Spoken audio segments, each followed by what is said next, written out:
Pour en savoir plus, la vie des matelots au XVIIIe siècle, survivre en mer. Imagine-toi sur un grand voilier, il y a 300 ans. Tu es matelot et ta nouvelle maison est un navire en bois qui tangue sans arrêt. L'aventure commence, mais elle sera loin d'être facile. Le travail est épuisant.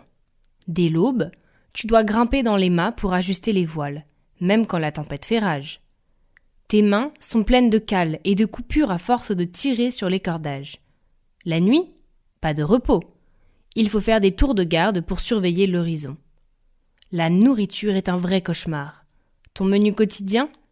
Du biscuit dur comme de la pierre, attention aux dents, de la viande salée et des pois secs. Les fruits et légumes frais, oublie ça. C'est justement pour ça que le scorbut frappe souvent l'équipage.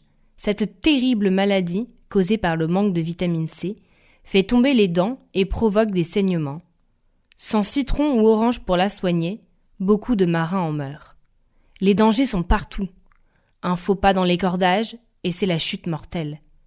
Une grosse vague peut t'emporter par-dessus bord en quelques secondes. Et si le navire croise des pirates, il faudra se battre pour ta vie. L'hygiène ? N'en parlons pas. Tu dors dans un hamac entassé avec les autres marins. L'air est humide, ça sent mauvais et les rats courent partout. Les vêtements ne sèchent jamais vraiment et tu ne te laves presque pas. Les poux deviennent tes nouveaux compagnons de voyage. Mais il y a aussi des moments plus tranquilles, les chants de marins le soir, les histoires racontées sous les étoiles et la fierté d'appartenir à un équipage.